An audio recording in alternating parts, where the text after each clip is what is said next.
Hello and welcome to the Gramophone podcast. I'm Martin Cullingford, editor of Gramophone, and this week I caught up with the multi-award-winning composer Tan Dun to explore his new work, Buddha Passion, and to hear his fascinating thoughts on composing, conducting, and on music in general. This week's Gramophone podcast comes to you in association with the Lake George Music Festival, where from August the 6th to the 17th you can enjoy classical music among some of America's most spectacular scenery. Visit lakegeorgemusicfestival.com to find out more. Tan Dun's Buddha Passion is a large-scale work involving choir, orchestra, 6 percussionists and an array of soloists, including indigenous singers and traditional Chinese instruments, building bridges between the peoples and music of the East and West and present and past. And I began by welcoming Tan Dun back to London after a long flight. Thank you. I just arrived in London with jet lag, but actually I love to talk to people in jet lag because you're half in dream, half in reality. That's more my double major. Feels like a wonderful place to be. So let's begin with the Buddha Passion. Like much of your work, multifaceted, drawing on different traditions, cultures and musical styles, uniting those styles even in a universal whole. And it's also a fascinating and ambitious piece. So tell me about it. What kind of work is it and what's the story behind it? Actually, 20 years ago when we were celebrating Bach 250 years, and I premiered my Water Passion after St. Matthew's in Stuttgart. And the German critics says, oh, this is a Buddha Passion with sound of nature, Zen ideas, talking about the future, the past, the universe with nature's sounds around. I said, Buddha Passion? Interesting. And I was telling myself, maybe finding out way should compose a Buddha Passion in the future. That's how we started in the very, very beginning. Later on, of course, I was trying to find a recipe to go, spiritual recipe to go with this Buddha Passion. And suddenly one day I come to a giant caves in the west part of China, in the big desert here. And all those endless caves with all the music paintings, instruments, manuscript, all about 1500 years ago. And I felt that moment is like a metaverse, sort of immersive myself into a desert nature and color and history. And of course, the sound, I think, as a musician, the sound is your religion. Your sound, buried yourself certainly in another worldly inspirations. So I think out of a caves, my mind's still talking about how could I transform those ancient paintings into a sound, and that's become more and more a clear picture for me to compose the Buddha Passion. Yeah. So the work itself takes key episodes or stories from the Buddha's life and they become the acts within the piece. So tell me about the structure of the work and how you decided what the content will actually be. Actually, my structure started with a very interesting talk I found in YouTube and a dialogue in a very, very ancient contact with the Sanskrit language, talking about, hey, there's a story. Right before Buddha died, his disciples asked him, hey, wait a minute, don't close your eye, master. We have a last question. And Buddha was a little impatient. I think he wanted to leave to the paradise. He said, what's your question, please? He said, are you the God? No, no, no. Are you sent by the God? No, no, no. Are you son of God? No, no, no. Are you from the God family? No, no, no. But who you are, Buddha? Don't close your eyes. He said, I'm awake. My God, that moment I felt power.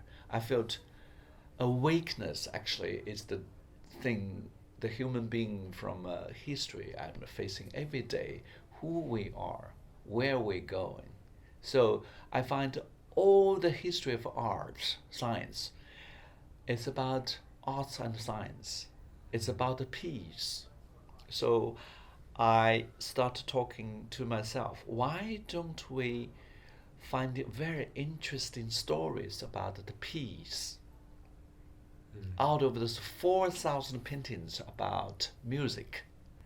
And that's become very, very interesting journey for me, because I see thousands of ancient instruments. And of course, you see the large, huge orchestras with hundreds of musicians. Of course, we are the classical musicians. We're only told that large orchestras formed a little out of Baroque time, But this is a large orchestra paintings, thousands of years beyond the Baroque time. And with the classifications of a metal section, silk section, wooden section, leather section, and standing section, near down section, the orchestra is fascinating. And of course, it's all in paintings. And as a composer and a conductor, of course, I always question, are you able to transform all of those images into sound? That become a very, very hard journey, but meanwhile it's very, very enjoyed one. Once actually I want to feel how those 1500 years ago's manuscript 1500 years ago stayed in these caves for ages. I want have those kind of immersive metaverse experience. So I had myself actually one day slipped in the cave. Right. And I prayed, I hope the tiger not going to eat me up. But actually, I never believed so peaceful to have this kind of a metaverse experience, universal experience. And although is in a special air, special echo, and special sort of a vibrating world, I have to say I hear silence differently. I hear all sounds differently. So I think the nature that night it gave me a complete scoring color plat, to score for the orchestra. Of course, orchestra of Stravinsky, orchestra of Debussy, orchestra of Benjamin Britten, they're all different, although shared with the same kind of instrumentations. But to me, I deeply believed, people ask me often, tell me one word, what's the music system of West and East? I said, if you force me to say, I have to say Western music world, the language, the system is like a chromatic system. And if you ask me to say music East, one word, I would rather say it's organic system. So technically, actually, if you cannot figuring out, no matter you sounds like a philosopher or educator or best or whatever, diploma between nature and human being, but you're a musician, you need to find a way to sort out your technique. So Buddha Passion actually is a great subject for me, how to sort out all those organic system, sound system, and the chromatic sound system, and all played by the same kind of instrumentation, which is symphony orchestra and choir. Yeah. And that's very fascinating to me as a composer.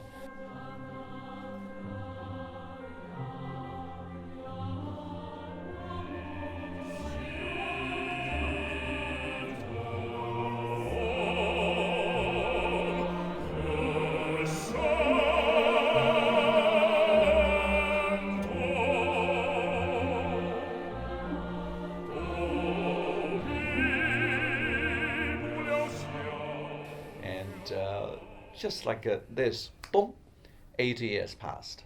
So in the last 8 years, I'm shifting between the cave paintings and symphony orchestras, and of course the museums. I come to a British museum for many, many times, British Library.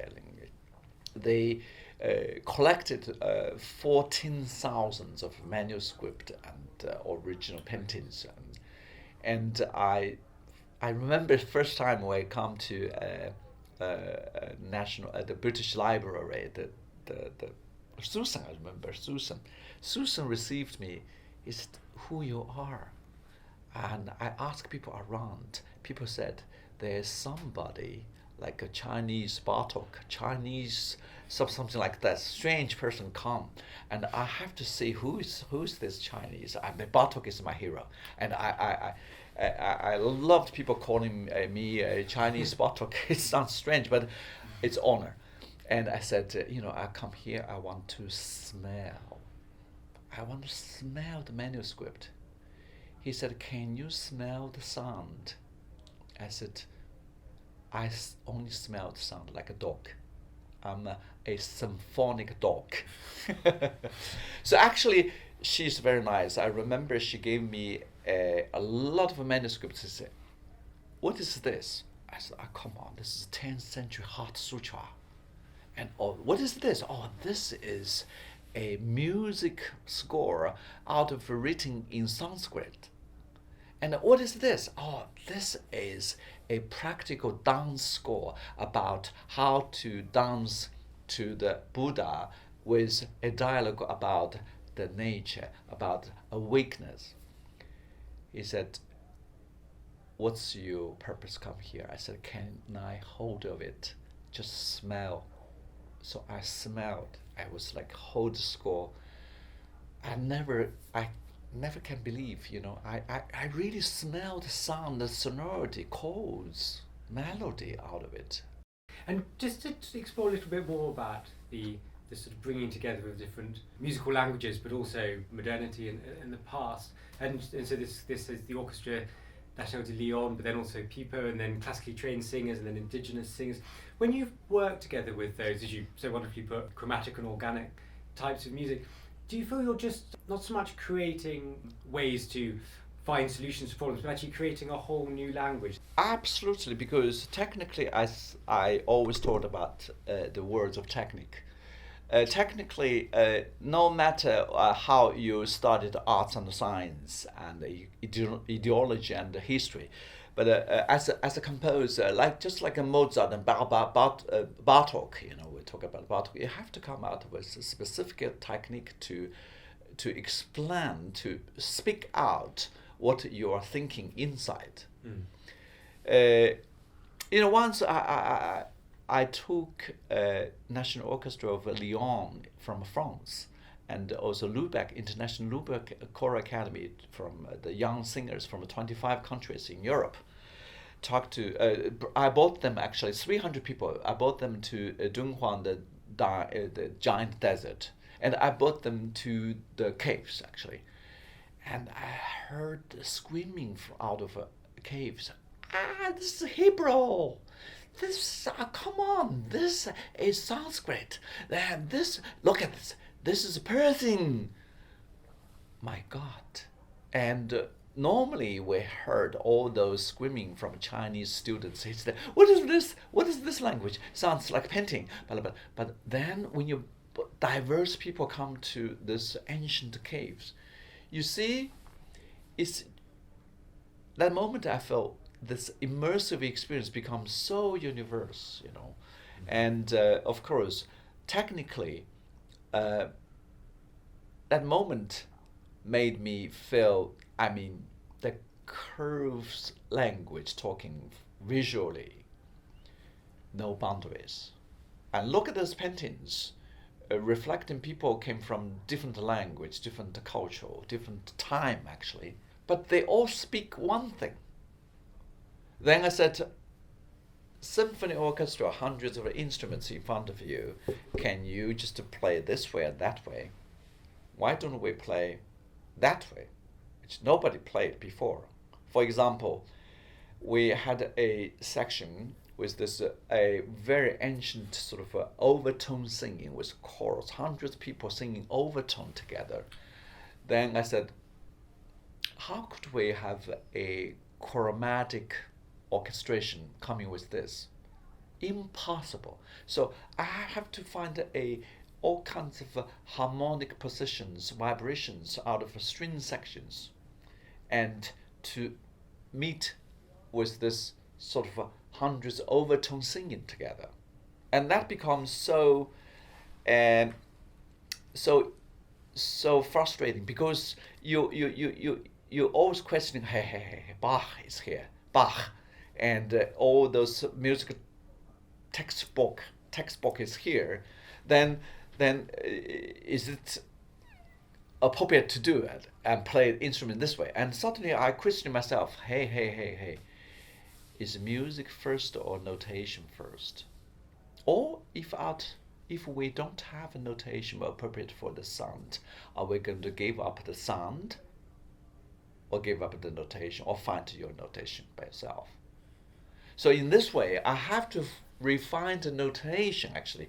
So the 5 lines music scoring paper, the Stern systems I defined, instead of do, re, mi, fa, sol, la, si, do, I divided them to 5 registers in the indeterminate pitch registers. And I found it's very, very simple, and also it's shifting from traditional notation, pitch to pitch, to the or maybe ancient or maybe future sort of immersive sort of writings about sonorities you heard in nature, the color in nature. Yeah. So you see, I have solved a lot of things, not yet all of them, but some of those technical way to notate it down, how chorals, how symphony orchestras of our conventional institute become something very new. And that become my major task for the Buddha Passion.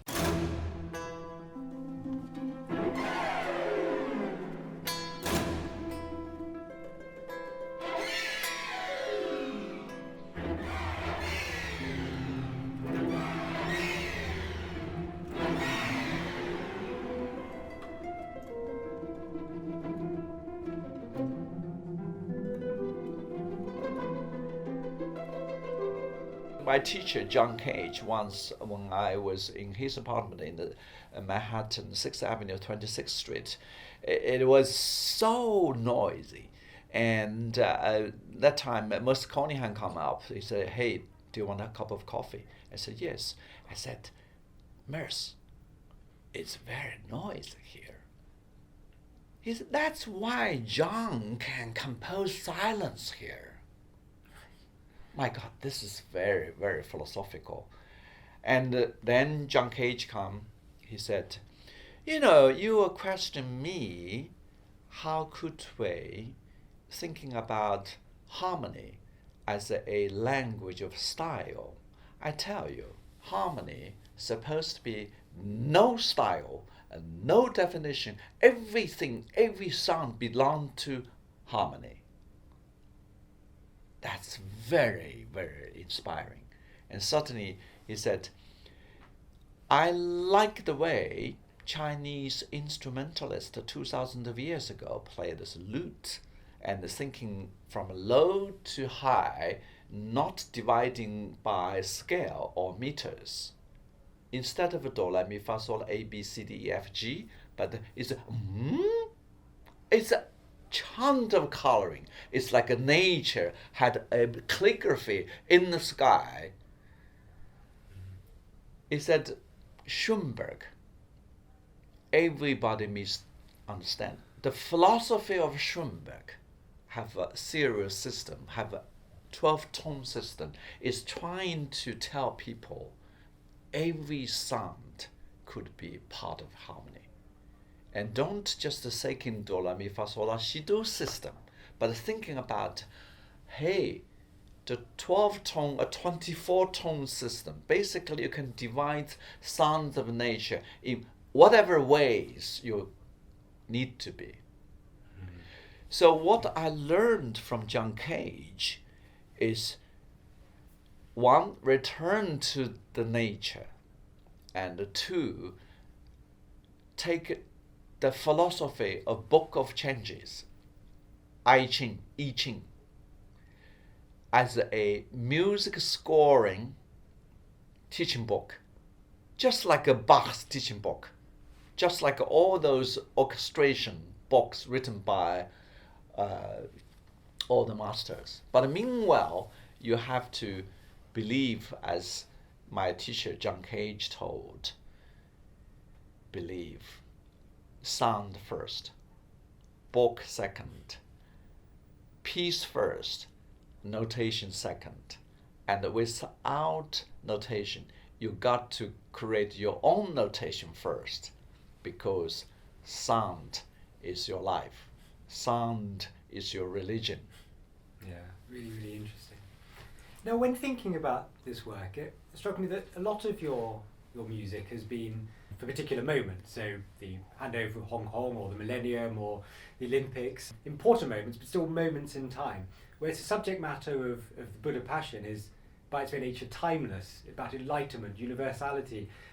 As a creative process, does it feel like a very different thing to be writing something, exploring that, as opposed to writing something for a moment in time? You have to enjoy. For example, my most favorite food, of course, is the Hunan dishes. Because I love Hunan dishes because chocolate always cooked with spicy red chilies. And of course, as a composer, you only talk to the God, talk to the nature, talk to Buddha and Lao Tzu and Zhuangzi, talk to Shakespeare, all the time. But you are a person, and sometimes you become so naughty possible. And then when you see the FIFA, you will see the football competition, you forget you are a human being. You are just a fire. When you see the Olympic, I love sports. When your Olympic ask you, hey, write a song, and to do something, make everybody sing together. I said, oh, why not? Music is the only thing to make everybody be together. That's the only way. So you could, and sometimes, of course, you're always too complicated. As a composer in the conservatory, the philosopher and the professors always told you and teach you be complexity, seconds by seconds. There's no single professor teach you how to be simple.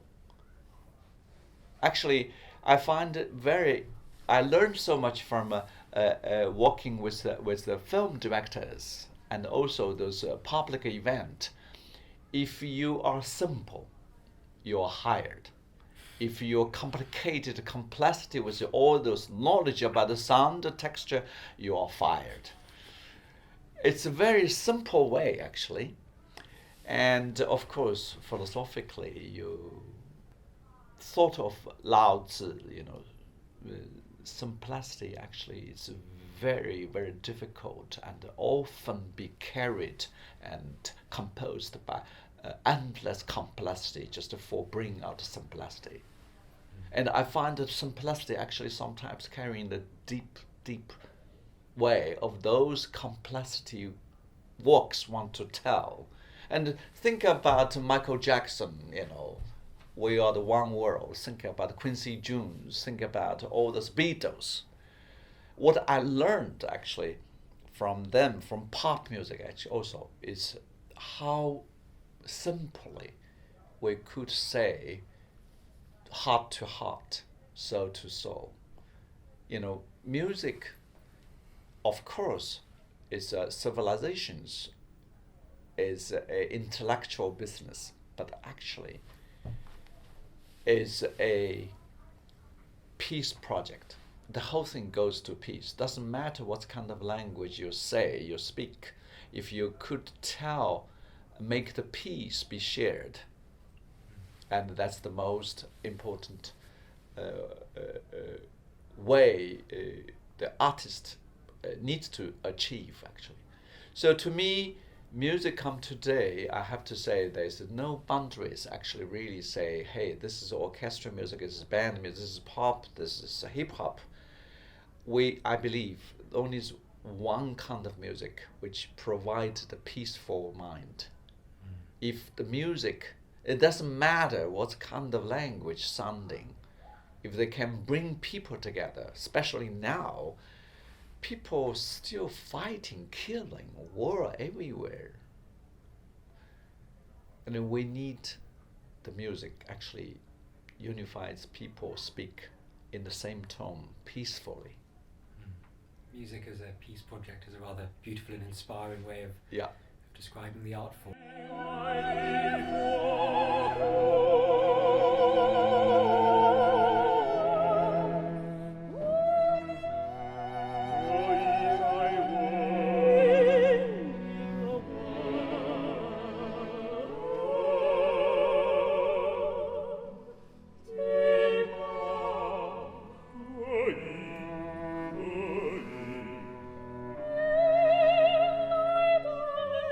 Music East and West sometimes needs to have communications and comprehensions mutually.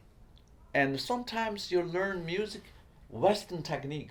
Actually, you never notice that was for you to understand the Eastern roots.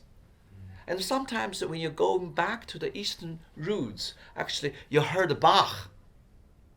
You're understanding much more about Beethoven, Parsifal Symphony, Sounds of Nature.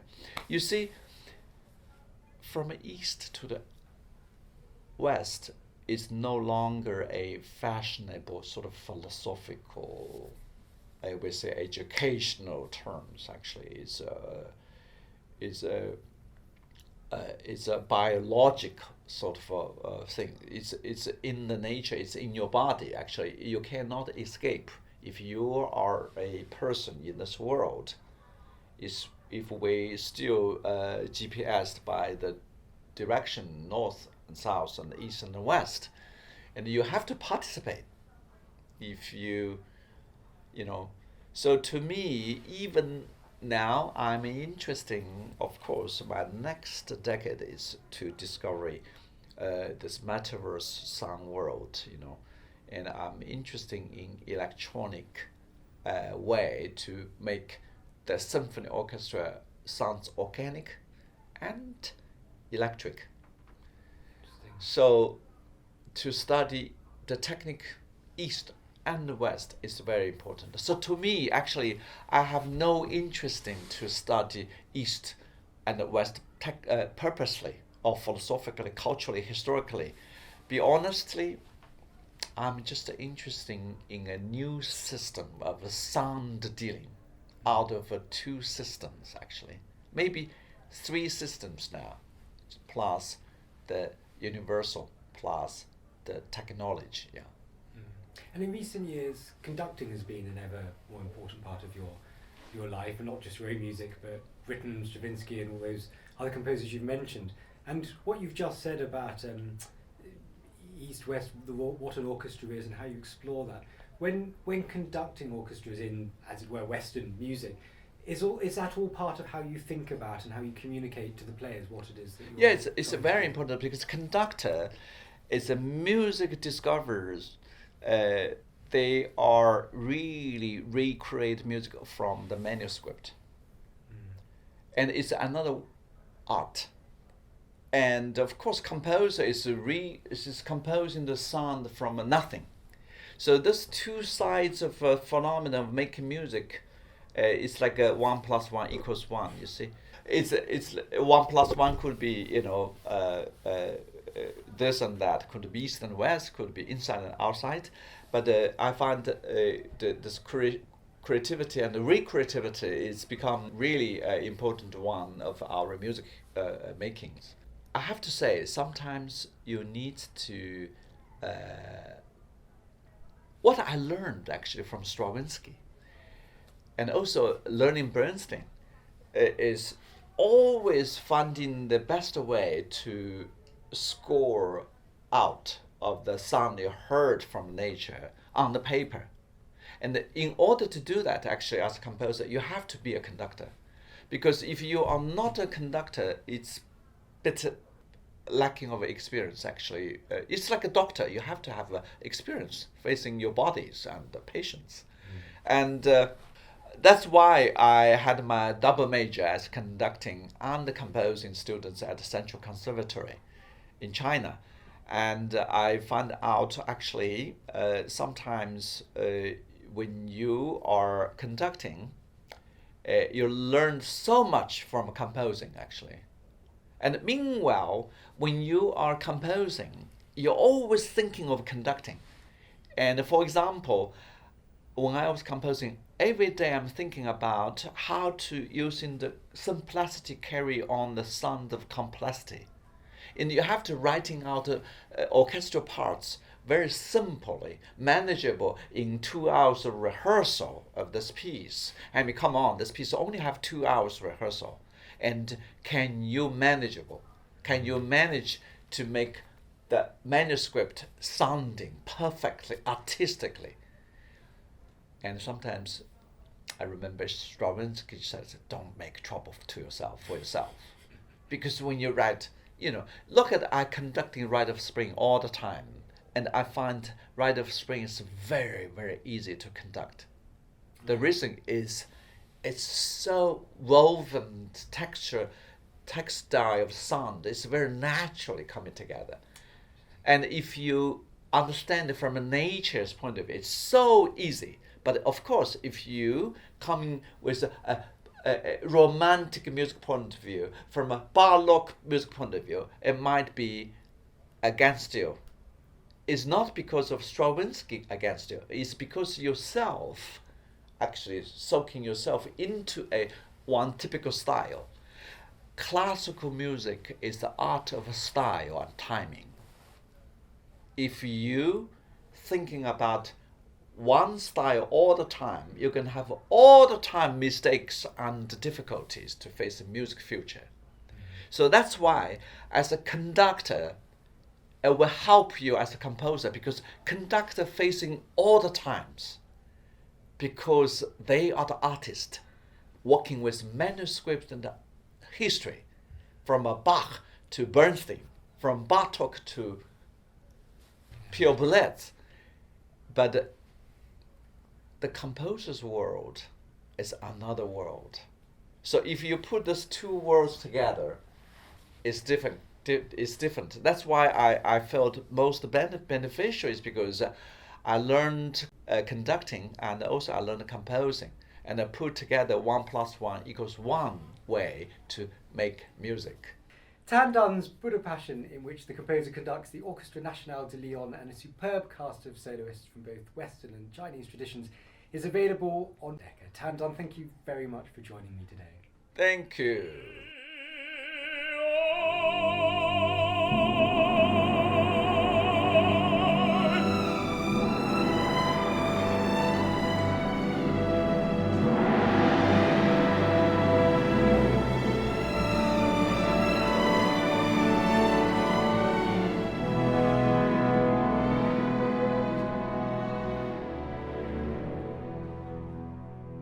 Tan Dun's Buddha Passion is released by Decca and available on streaming services from today. And if you are in or able to get to Scotland, then tomorrow, that's Saturday, August the 5th, you can hear the work in the opening event of this year's Edinburgh Festival. Thank you for listening to this Gramophone podcast, which this week is produced in association with the Lake George Music Festival, where from August the 6th to 17th, you can enjoy classical music among some of America's most spectacular scenery. Visit lakegeorgemusicfestival.com to find out more. If you've enjoyed this Gramophone podcast, we'd be hugely grateful if you could leave a rating or a review, hit the subscribe button, or simply tell your friends about our work. And if you want to explore classical music in even greater depth with Gramophone, then we produce a monthly magazine packed full of interviews, features and reviews. And all listeners to this podcast can get a 20% discount by visiting gramophone.co.uk/subscribe and entering podcast20 at the checkout. Thank you for listening, and do join us again for another Gramophone podcast next week.